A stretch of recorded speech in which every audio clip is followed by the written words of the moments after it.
नमस्कार मित्रांनो, सर्वांचं स्वागत आहे गव्हर्नमेंट योजना या यूट्यूब चॅनलमध्ये. मित्रांनो, आपण काही दिवसाआधी एक व्हिडिओ बनवला होता. त्या व्हिडिओ अंतर्गत मी महावितरणच्या अंतर्गत ज्या लोकांचे कोटेशनच्या अंतर्गत ज्यांनी सोलरसाठी इच्छा दर्शवली होती, त्या अर्जाबद्दल आपण बोललो होतो. तर त्यानंतर मित्रांनो, खूप जणांचे मेसेज आले आणि कमेंट्स आल्या, की या योजनेअंतर्गत अर्ज तर केलेला आहे, पण पेमेंट ऑप्शन कधी पडणार आणि याचा पंप कधी भेटणार? तर या संबंधित काही प्रश्न आहे, त्यासाठी मी आजचा हा व्हिडिओ बनवत आहे. या व्हिडिओमध्ये कोणती एडिटिंग नाही आहे मित्रांनो, पण व्हिडिओ शेवटपर्यंत बघा, कारण की खूप साऱ्या महत्त्वाच्या पॉईंटवरती मी आज बोलणार आहे.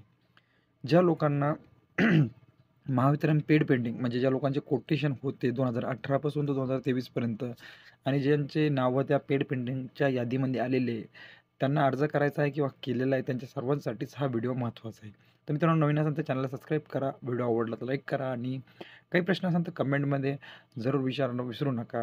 मी लवकरच त्यावरती उत्तर देण्याचा प्रयत्न करेन. तर मित्रांनो, सुरुवात करूया आजच्या व्हिडिओला. मित्रांनो, महावितरण विभागाअंतर्गत ज्या शेतकऱ्यांनी कोटेशन भरलेले होते 2018 पासून, त्यांना DP किंवा ट्रान्सफॉर्मर देणं शक्य नव्हतं, वीज जोडणी करणं शक्य नव्हतं, कारण की एवढा फंड नव्हता सरकारकडे, किंवा त्यावरती एक मधली वाट म्हणून ही योजना सुरू करण्यात आली आहे. ज्या योजनेअंतर्गत कोटेशन ज्यांचे आहे, ज्यांचे पेड पेंडिंग कोटेशन आहे खूप जुने, त्यांना सोलार देण्याचा ऑप्शन सरकारने चालू केलेला आहे. या अंतर्गत हे काम मेडाला दिलं होतं. मेडाचा एक राखीव जो कोटा आहे, तो या योजनेसाठी दिलेला होता. या योजनेअंतर्गत ज्या शेतकऱ्यांचा ग्राहक नंबर नोंद करून ज्या शेतकऱ्यांनी नोंदणी केलेली आहे, आणि त्यांना कुसुम सोलार योजनेसारखा सेम इंटरफेस आहे, सेम तसाच अर्ज करणं आहे, त्यांना सेम तशीच पावती भेटणार आहे. पण फरक एवढाच आहे, की जे लोक या योजनेअंतर्गत अर्ज करणार आहे, त्यांना महिन्याभराच्या आतमध्ये पेमेंट ऑप्शन ऑन करून लगेच पंप दिला जाणार आहे, कारण की त्यांच्यासाठी राखीव कोटा दिलेला आहे मेढाकडे. तर मित्रांनो, या योजनेअंतर्गत खूप जणांनी आता अर्ज केलेला. तर अर्ज कसा करायचा याबद्दलही आपण एक डिटेल व्हिडिओ लवकरच आणू. आणि या योजनेअंतर्गत ज्या लोकांनी अर्ज केलेला आहे, त्या लोकांना आता प्रश्न पडला, की आपला पेमेंट ऑप्शन ऑन कसा होईल? कारण की मेडामध्ये कसं होतं, तुमचा अर्ज तपासला जायचा आणि त्यानंतर तुम्हाला पेमेंट ऑप्शन ऑन करून दिलं जातं. पण या योजनेअंतर्गत तसं नाही आहे मित्रांनो. या योजनेनंतर तुमचा अर्ज तपासला जातो, पण त्यानंतर एक JSR फॉर्म म्हणून असतो, JSR सर्व्हे रिपोर्ट फॉर्म असतो. तो तुम्हाला सर्कल ऑफिसला जमा करायचा असतो. त्यानंतर तुमचा पेमेंट ऑप्शन हा ऑन होतो. तर मित्रांनो, हा JSR फॉर्म कसा राहतो, त्याची PDF जर कोणाला लागत असेल, अशा प्रकारचा हा फॉर्म असतो मित्रांनो. आपण बघू शकता, आपल्याला बघत दिसतंय तर ठीक आहे, नाही तर मी तुम्हाला हा जो फॉर्म आहे, हा फॉर्म तुम्हाला मी हा फॉर्म आपल्या गावच्या लाईनमनकडून भरून घ्यायचा आहे.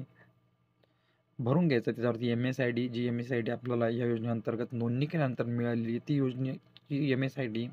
नंतर आपल्या विहिरीचं लॅटिट्यूड आणि विहिरीपासून महत्त्वाचा पॉईंट समजून घ्या मित्रांनो. विहिरीपासून पोलचं अंतर जे काही विद्युत असेल, ते 200 मीटरच्या वरती असलं पाहिजे. त्या रिपोर्टवरती तसं नोंद असला पाहिजे लाईनमनकडून. तेव्हाच तुमचा पेमेंट ऑप्शन ऑन होणार आहे, नाही तर तुमचा अर्ज रद्द होऊ शकतो. या फॉर्मशिवाय तुमचा पेमेंट ऑप्शन ऑन होणार नाही. तुम्ही अर्ज कितीही जुना असू द्या, तुम्ही 10 दिवसाआधी करू द्या, आणि आज तुम्ही हा फॉर्म सर्कल ऑफिसला जमा करा. तुमचा फॉर्म आजच्या आजचा, तुमचा पेमेंट ऑप्शन आजचा आज भेटून जाईल. त्यासाठी मित्रांनो, हा JSR जो फॉर्म आहे, तो मला तुमच्याकडे नसेल किंवा इंटरनेटवर कुठं भेटत नसेल, तर मला मेसेज करायचा Instagramवरती. त्यासाठी मी Instagramवरती खाली लिंक सोडलेली असती डिस्क्रिप्शनमध्ये. त्या ठिकाणी जायचं आहे. त्या ठिकाणी Instagramची लिंक आहे आपला गव्हर्नमेंट योजना. त्या ठिकाणी मला हा फॉर्म मागायचा आहे. मी तुम्हाला लगेच हा फॉर्म पाठवून देईन. या फॉर्मची प्रिंट काढायची, हा फॉर्म व्यवस्थित भरायचा आहे, आणि सही शिक्का घ्यायचा आहे लाईनमनचा. त्यानंतर आपल्या इंजिनिअरचा सही शिक्का घ्यायचा आहे, आणि आपल्या जिल्ह्याचं सर्कल ऑफिस आहे, त्या ठिकाणी जाऊन हा फॉर्म सबमिट करायचा आहे.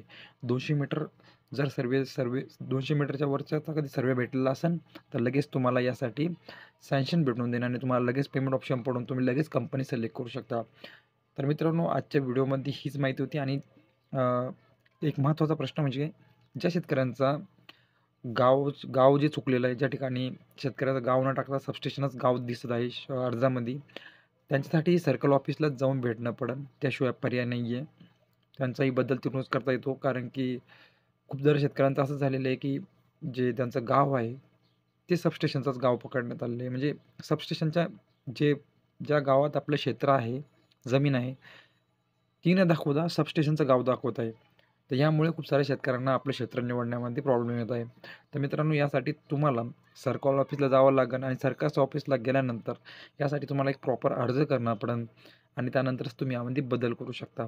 तर मित्रांनो, आजची माहिती चांगली वाटली असेल तर चॅनलला सबस्क्राईब करून ठेवा, लाईक करा आणि काही प्रश्न असेल तर कमेंटमध्ये विचारून विसरू नका. भेटूया एका नवीन अशाच व्हिडिओमध्ये. तोपर्यंत जय महाराष्ट्र.